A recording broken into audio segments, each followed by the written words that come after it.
신학교에 입학하면 학생들이 경험하는 경험들이 대부분 같은 단계를 경험하곤 합니다. 처음에는 이렇게 대학교에 입학했는데요. 너무나 즐겁죠. 너무나 좋아요. 근데 그 대학교에 들어가면 신학교에 이제 대학교에 들어가면 개강 수련회가 있어요. 일주일 동안 아무것도 하지 않고요. 오전 오후 수련회를 해요. 월요일부터 금요일까지 총 9번의 수련회를 하는데요. 얼마나 은혜의 시간인지 몰라요. 이게 대학교인지 학교 이게 교회 수련회인지 분간이 되지 않는 그런 은혜의 시간을 보냅니다. 그리고 매일 또 예배가 있어요. 채플이라 그래서 매일 예배가 있습니다. 근데 이번에 이게 사경에 오신 부총장님이신 이 김희석 교수님도 이 개강 수련회가 얼마나 중요한지를 이야기하셨는데, 이 개강 수련회 학생들이 은혜를 받아야 그 한 학기가 정말 평안하게 지나간다 이렇게 이야기하시더라고요. 그래서인지 이 개강 수련회 때는 이 대한민국에서 그래도 설교 제일 잘한다, 은혜 있다 하시는 분들, 유명하신 분들 이렇게 초대해서 이렇게 개강 수련회를 합니다. 9번을 설교를 해야 되니까 여러분 얼마나 힘든 시간입니까? 그러니까 겁나 이렇게 잘하시는 분들이 쓰셔요. 저 때도 이렇게 유명한 목사님들 되게 많이 왔어요. 근데 그런 설교를 이게 학교에서 이렇게 듣다 보면 어떻게 될까요? 그런 유명하신 잘하시는 목사님들의 설교를 들어요. 매일매일 또 설교자가 와서 예배를 드려요. 그리고 이제 신학도 공부해요. 1년, 2년 지나가면서 신학도 공부하면서 성경을 알아가네요. 그러니 이제 3학년, 4학년쯤 되면 어떤 단계에 이르를까요? 이제 목사님 설교하면 판단해요. 이거 본문에서 좀 벗어나는 설교인데, 신학적으로 좀 문제가 있는 것 같은데, 설교를 저렇게밖에 못하나? 그러면서요 막 설교를 판단하기 시작해요. 그러면서 제 자신은 어떤 사람이라고 생각할까요? 대단히 믿음이 좋은 사람이다 라고 제 자신을 평가하기 시작해요. 왜요? 그게 막 보이니까요. 그게 보이니까 나는 정말 대단한 사람이야, 나는 믿음의 사람이야, 나는 신학도 알고 지식도 이제 알고 기도도 하고 봉사도 하고 있으니 나는 대단한 사람이다 라고 착각하는 경우들이 얼마나 많은지 모르겠어요. 여러분들도 그런 경험은 다 있으시잖아요. 그렇죠? 뭐 설교 시간에 그런 거 말고 여러분도 이게 TV를 보면서 축구나 야구를 좋아하시는 분들은 그거 보면서 무엇 하나요? 다 손흥민이야.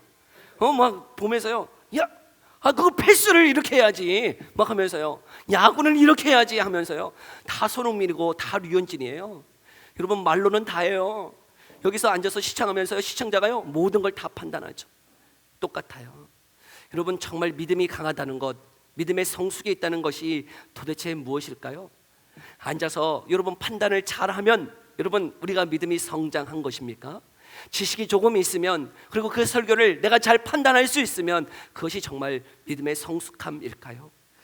오늘 본문에서 믿음이 강하다는 게 무엇인지, 믿음의 성숙이 무엇인지를 사도 바울은 우리에게 이야기해 주고 있어요. 우리 1절의 말씀 다시 한번 읽어볼까요? 우리 함께 읽어봅시다. 시작.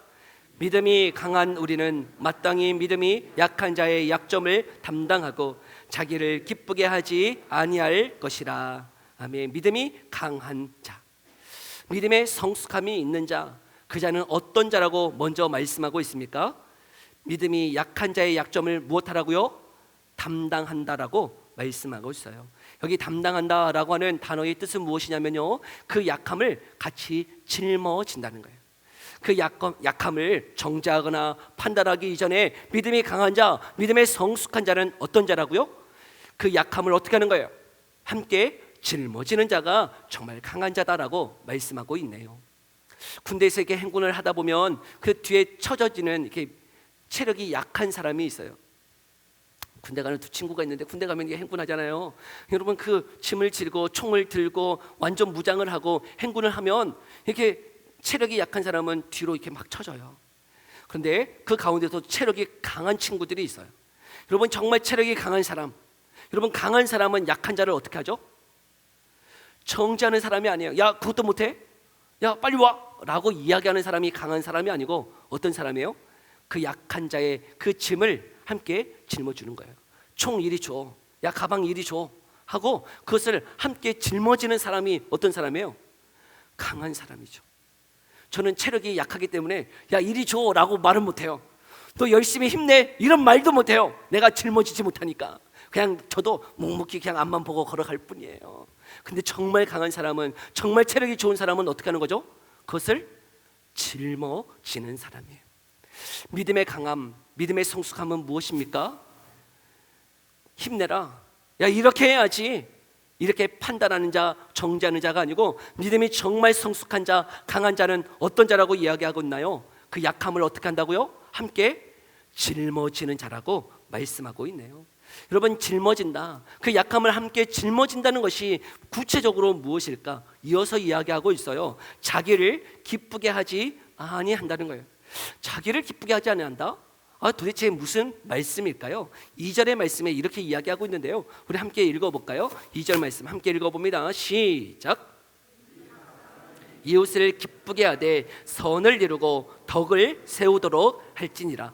자기를 기쁘게 하지 아니한다라고 하는 것은 다른 말로 하면 무슨 말이에요? 이웃을 기쁘게 한다는 거예요. 그런데 그것이 누구의 모습이었냐? 3절, 그리스도께서도 자기를 기쁘게 하지 아니하셨다. 그러면서 7절에 이렇게 이야기하고 있네요. 우리 7절의 말씀 함께 읽어볼까요? 시작. 그러므로 그리스도께서 우리를 하나님께 영광을 돌리심과 같이 너희도 서로 받으라. 예수님이 우리를 어떻게 하셨대요? 받았다는 거예요. 여러분, 머리로 받으신 게 아니고 이건 무슨 말이에요? 용납하셨다고요. 예수님이 죄인된 연약한 저와 여러분들을 용납하셨듯이 너희도 그 예수 그리스도처럼 어떻게 하라고요? 서로를 용납하라. 그 연약한 자, 정죄하고 판단하기 이전에 그 연약한 자를 서로 용납하라, 받으라. 그 자가 정말 믿음이 강한 자요, 믿음의 성숙한 자라고 말씀하고 있는 것이죠. 여러분, 자기를 기쁘게 하지 아니하고, 여러분 그 연약한 자를 서로 받는 것, 이웃을 기쁘게 하는 것, 여러분 그것이 예수님의 모습이었고 그 예수님을 닮아가라고 우리에게 말씀하고 있는 것이죠. 근데 받으라, 용납하라 이야기하면 받아낼 수 있습니까? 여러분, 받으십시오. 좋죠. 그런데 그것을 받아낼 수 있느냐 말이에요. 여러분, 우리는 왜 이 말씀 앞에서 다른 사람들 그 연약함을 받아낼 수가 없을까? 제가 기독교 상당 심리학을 공부하면서 한 가지 이렇게 교수님의 말을 들었을 때 제게 큰 울림이 있는 말씀이 있었어요. 사람들마다 마음의 크기가 다르다는 거예요. 근데 그 마음의 크기, 여러분 그 마음이 바다와 같은 그 사람에게는 바위와 같은 그 돌이 그 바다에 떨어진다 한들 그 파장이 어떠할까요? 파장은 일 것이에요. 그러나 그 파장이 미미하다는 거예요. 근데 그 마음이 종지와 같은 그 사람은 그 마음에 그 그릇에 돌멩이가 하나 떨어지면 어떻게 되는 거예요? 흘러 넘치는 거죠. 큰 파장이 일더라는 거예요. 문제가 뭐냐는 거예요. 우리에게 다가오는 그 충격이 문제가 아니고 그 충격을 받아내는 무엇이 문제인 거예요? 우리의 마음인 거예요. 우리는 다른 사람들을 바라보면서 저 사람 왜 이렇게 연약하지? 저 사람 왜 이렇게 부족해? 저 사람을 판단하고 정죄하는 다른 사람의 문제라고 생각하는데 아니요, 사람의 문제가 아니에요. 그 사람을 바라보는 누구의 문제인 거예요? 우리의 마음의 문제인 거예요. 여러분, 이 마음이 넓다면, 이 마음이 바다와 같다면 그 사람의 연약함도 어떻게 할 수 있는 거예요? 충분히 받아낼 수 있는 거죠.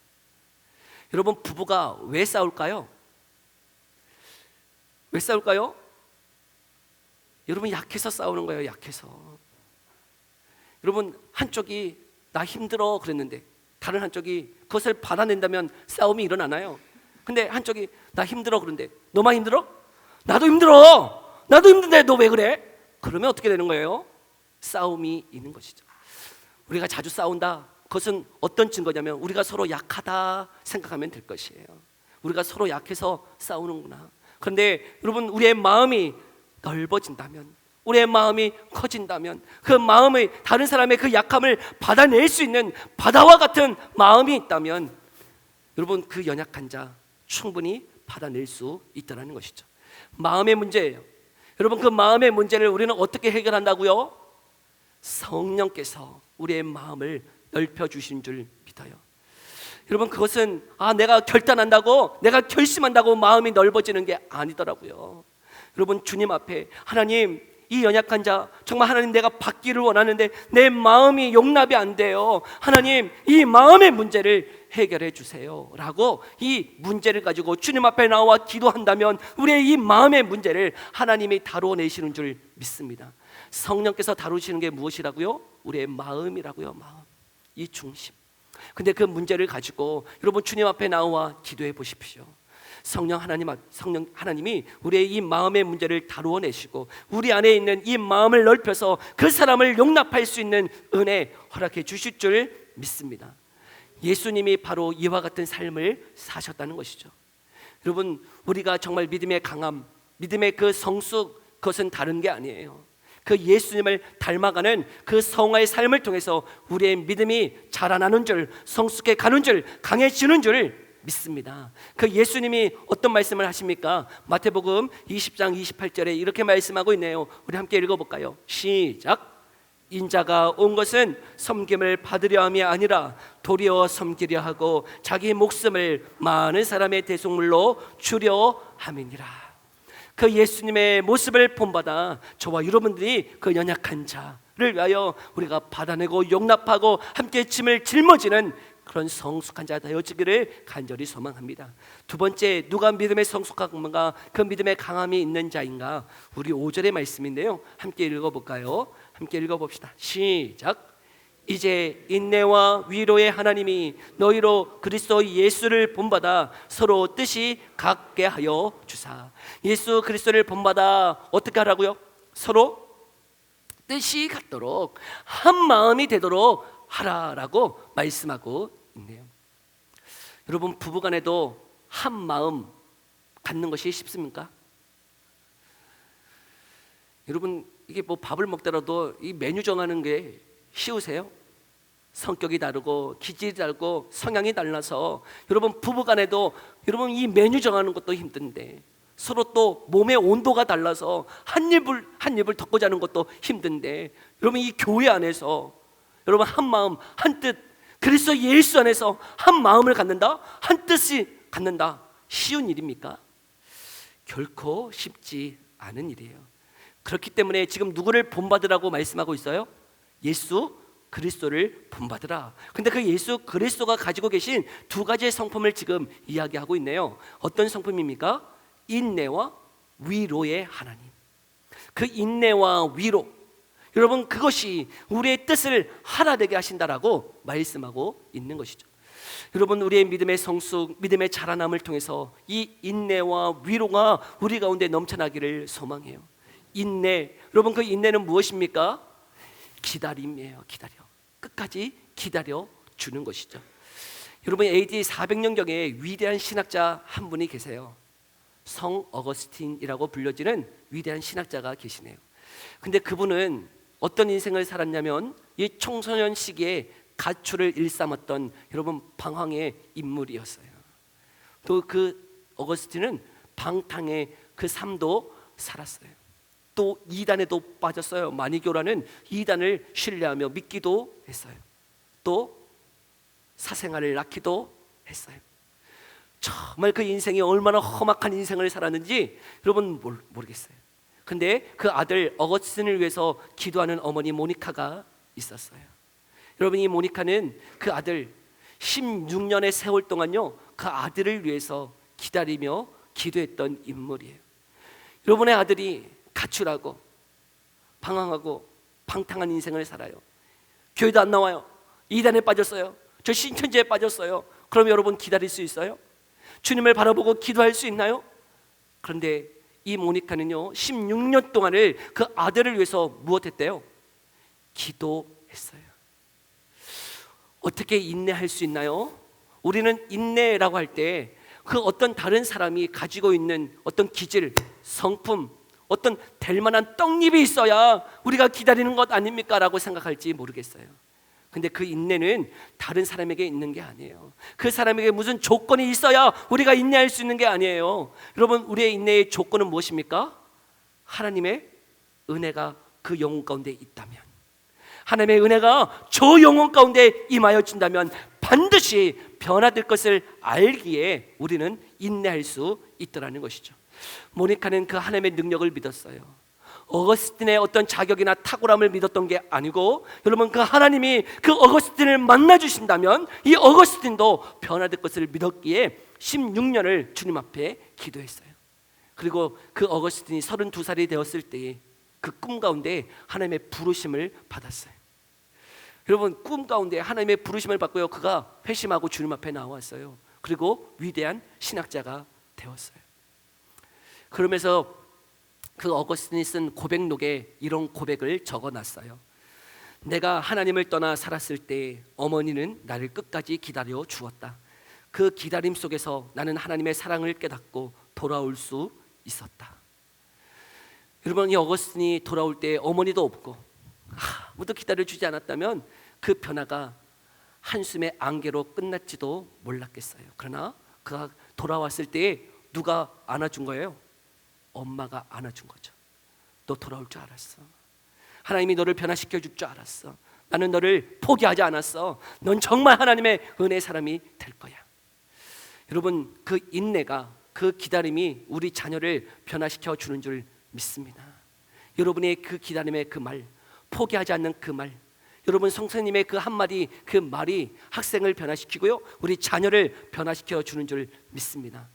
우리 예수님이 바로 이 인내의 하나님이신 줄 믿습니다. 저와 여러분들을 부르셨잖아요. 구원해 주셨잖아요. 그런데 그 성장이, 그 믿음의 성숙함이 얼마나 더딥니까? 그렇지 않나요? 하나님은 지금도 저를 기다리시는 것 같아요. 내가 더 성숙해지기를, 내가 더 성장하기를. 그런데 그 은혜를 깨닫고 알매도 불구하고 여전히 하나님 나를 버리지 아니하시고 그 예수님 나를 기다려 주듯이, 여러분 그 하나님의 그 예수님을 본받아 우리 영혼을 향하여 기다려 줄 수 있는, 인내할 수 있는 자 되기를 소망합니다. 그리고 기도해 주시기에요. 여러분 기도해 주세요. 저 영혼이 변화되는 것, 저 사람의 탁월함이나 저 사람의 능력에 달려있는 것 아니고 저 사람 가운데 무엇이 임해야 되는 거죠? 하나님의 은혜가 임하여 진다면 저 영혼이 변화되어서 하나님을 귀하게 섬기는 자 될 줄 믿고 기도함으로 인내하며 걸어가는 저와 여러분의 삶 되어지기를 간절히 소망합니다. 또 하나의 성품, 무엇을 이야기하고 있나요? 위로입니다. 위로. 여러분 이 공동체 또 가정 왜 나눠집니까? 대부분 솔직하게 이야기한다 그러면서 이야기하면 다 나눠지더라고요. 여러분 솔직함이요, 그 공동체를 바르게 세우는 게 아니에요. 제가 솔직히 얘기해봐요. 어떻게 될까요? 여러분이 뭐 바르게 막 성장해요? 제가 솔직히 얘기 안 해서 지금 성장이 없나요? 아니요. 솔직함이요 공동체를 세우는 게 아니에요. 여러분 부부간에 솔직히 얘기해봐요. 싸움만 나지. 솔직히 내가 솔직히 막 하면서 마음에 담았던 거 다 얘기해봐요. 막 싸움만 나요. 솔직함이 공동체를, 여러분 가정을 세워 나가는 게 아니에요. 뭐가 필요한 거예요? 위로예요. 위로. 여러분 우리의 이 말들이 위로의 말이 되어지기를 소망합니다. 근데 위로라고 할 때 위로가 립서비스를 이야기하는 게 아니에요. 여러분 위로라고 하는 것 그냥 단순히 립서비스 하면서 뭐 격려해라 이런 소리가 아니에요. 여러분 위로라고 하는 것은 다른 사람의 아픔을 공감하고 함께 그 짐을 짊어지는 것이 무엇입니까? 위로인 거예요. 우리 예수님이 위로의 하나님이셨어요. 그래서 이 땅에 오셨을 때에 여러분 유대인들은 배척했던 세리와 창녀들을 그들과 함께 했던 분이 누구세요? 우리 예수님이세요. 위로의 하나님이세요. 무슨 세리와 창녀에게 무슨 립서비스 했나요? 아니요. 그와 함께 해주는 거죠. 여러분 저와 여러분들이 위로, 저도 참 어려움을 겪고 있으신 분들 앞에 어떻게 위로의 말을 해야 될지 잘 모르겠어요. 그러나 참된 위로는 무엇인가요? 함께 해주는 것이죠. 그와 함께 해주는 것.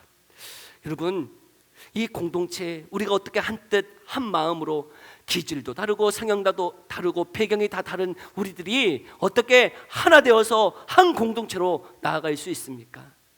저와 여러분들이 위로의 사람들로 세워질 수 있기를 간절히 소망합니다. 그 연약함, 질책하고 나무라기보다는 그 사람과 함께 해주어서 그 연약함을 함께 짊어지고 여러분 이 공동체를 하나 되게 하는 그 일에 힘쓰며 걸어갈 수 있기를 소망합니다. 마지막으로요, 어떤 사람이 정말 믿음의 성숙함과 강한 자인가, 우리 13절의 말씀 우리 마지막으로 함께 읽어볼까요? 13절 함께 읽어봅시다. 시작. 소망의 하나님이 모든 기쁨과 평강을 믿음 안에서 너에게 충만하게 하사 성령의 능력으로 소망이 넘치게 하시기를 원하노라. 아멘. 저와 여러분 언제 소망을 가지게 되냐면 될 만한 그 일들이 일어날 때 소망을 갖게 돼요. 그런데 많은 부분에 예수님을 잘 믿는데 내 삶 가운데 고난이 닥치면 어떤 마음이 드나요? 내 인생이 왜 이런가? 왜 이렇게 어려움이 찾아오나? 내가 이렇게 하나님 앞에 기도하는데 내 삶이 왜 이렇게 험난한가? 하면서요 소망을 잃어가는 경우들이 너무나 많다라는 것이죠. 신앙생활을 열심히 하고 기도를 열심히 하고 주님 앞에 열심을 다해서 나아가는데 내 삶에 닥쳐오는 어려움과 고난을 마주할 때마다 우리는 그 소망을 잃어버리는 경향들이 있다는 것이에요. 그런데 정말 믿음이 강한 사람, 믿음의 성숙이 있는 사람, 그 사람은 어떤 사람이라고 이야기하냐면 상황과 환경을 바라보고 소망을 그 여부를 결정하는 게 아니고요, 상황과 환경이 어떠하든지 상관없이 여러분 우리 뒤에서 일하고 계시는 그 하나님으로 인하여 소망을 갖는 그 사람이 믿음의 성숙한 자라고 말씀하고 있는 것이에요. 우리는 얼마나 시야가 좁은지 여러분 우리의 상황, 그 환경 따라서 우리의 마음, 우리의 믿음이 왔다 갔다 해요. 그런데 믿음의 성숙이 있는 사람, 믿음이 강한 사람은 내 상황, 내 환경 때문에 소망을 갖거나 잃어버리는 것이 아니라 상황이 어떠하든지 상관없이 그 살아계신 전능하신 하나님으로 인하여 소망을 품고 걸어가는 사람이 믿음의 성숙한 자라고 말씀하고 있는 것이죠. 여러분 요셉을 생각해 보세요. 그 요셉 분명히 하나님의 꿈을 받았거든요. 하나님의 말씀을 받았거든요. 그런데 상황은 어떠해져 가요? 형제들의 그 질투에 의해서 노예로 팔려갔네요. 그 상황은 너무나 처참한 인생이었어요. 노예로 팔려가는 그 인생. 근데 그 뒤에 누가 역사하고 계세요? 하나님이 역사하고 계세요. 그래서 노예로 팔려갔는데 누구의 집으로 가게 됩니까? 보디발의 그 집으로 가게 되어져요. 여러분 그곳에서 그 하나님의 은혜로요 행정의 능력을 경험케 하시더라는 거예요. 근데 그 보디발의 집에서 또 누명으로 어디로 가게 되어져요? 감옥에 갇히게 되어져요. 여러분 그 인생은 계속 나락으로 가고 있는 것 같아요. 그런데 여러분 하나님의 손길은 그 가운데서도 못하고 계세요. 역사하고 계세요. 그 바로의 신하의 그 신하들을 그 감옥에서 만나게 하시잖아요. 또 그렇게 꿈을 해석해 주었지만 2년의 시간 동안 또 어떻게 돼요? 잊혀져가는 시간을 보내었어요. 근데 그 2년의 시간 하나님은 또 무엇하고 계시는 거예요? 하나님이 역사하고 계시더라고요. 여러분 바로의 꿈을 해석하게 되는 그 놀라운 일들을 하나님은 일하고 계시는 것이죠. 우리는 상황 때문에 낙심해요. 환경 때문에 우울해해요. 그런데 여러분 하나님이 손 놓고 계시는 거예요? 우리 하나님 주무시고 계시나요? 네, 우리는 알지 못하지만요 하나님 일하고 계시는 줄 믿습니다. 우리는 내 상황과 내 환경 때문에 소망을 잃기도 하고 소망을 갖기도 하지만 그런 게 아니고 믿음의 성장, 그 믿음의 성숙함, 믿음이 강한 자는 상황과 환경을 바라보는 게 아니고 여러분 지금도 역사하고 일하고 계시는 그 하나님의 손길 때문에 여러분 그 소망을 갖고 걸어가는 자라고 말씀하고 있는 것이죠.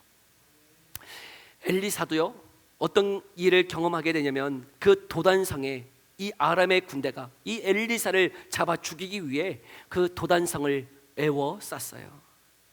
근데 그 아침 일찍이 그 엘리사의 사원이 일어났는데 무슨 광경을 본 거예요? 그 아람의 군대가 이 도단성을 다 에워싸고 있는 것을 보게 되어졌어요. 너무나 깜짝 놀랐어요. 그래서 엘리사에게 가서 이야기하네요. 선지자 엘리사 선지자님, 지금 밖에 아람의 군대가 다 에워쌌다고, 우리는 죽게 되었노라고. 근데 엘리사 선지자가 얘기하는 거예요. 저들의 군대보다 우리의 군대가 더 많다라고 이야기하네요. 그러니 사원이 어떤 심정이었겠어요? 이제 아니 미쳐 죽는구나.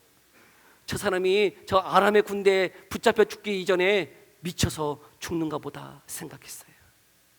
그런데 그 엘리사 선지자가 이 사활을 위해 기도하네요.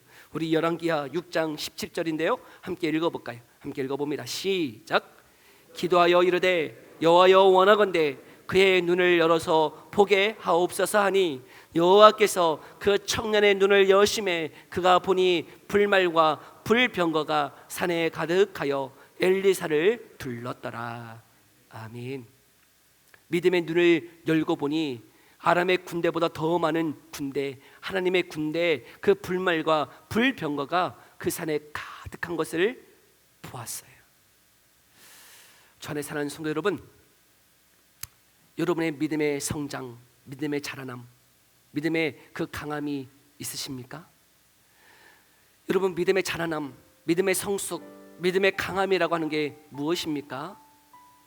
우리는 생각할 때 성경의 지식이 조금 많이 쌓이면, 내가 무엇인가를 판단할 수 있으면, 내가 교회에서 직분을 얻고 많은 봉사를 하고 있으면 그게 내 믿음의 성숙인가 보다 생각하는 경향들이 있어요.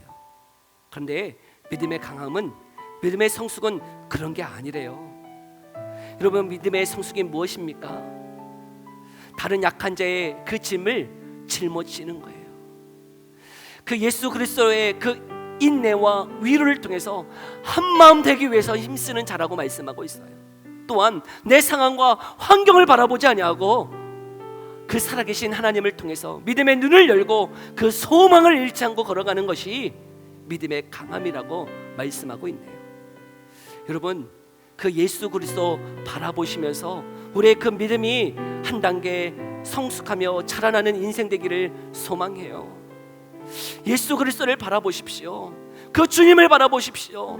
그리고 정말 우리도 그 예수님을 닮아가는 그 성화의 삶을 살아가기를 소망합니다. 그 주님을 바라보면서 우리의 믿음도 한 단계 한 단계 성장하고 성숙해가는 우리 믿음의 삶 되어지기를 간절히 소망합니다. 아멘. 우리 이 시간 이런 말씀 가지고 함께 찬양하며 고백했으면 좋겠어요. 주의 손에 나의 손을 포개고 우리 함께 고백하며 나아갑시다.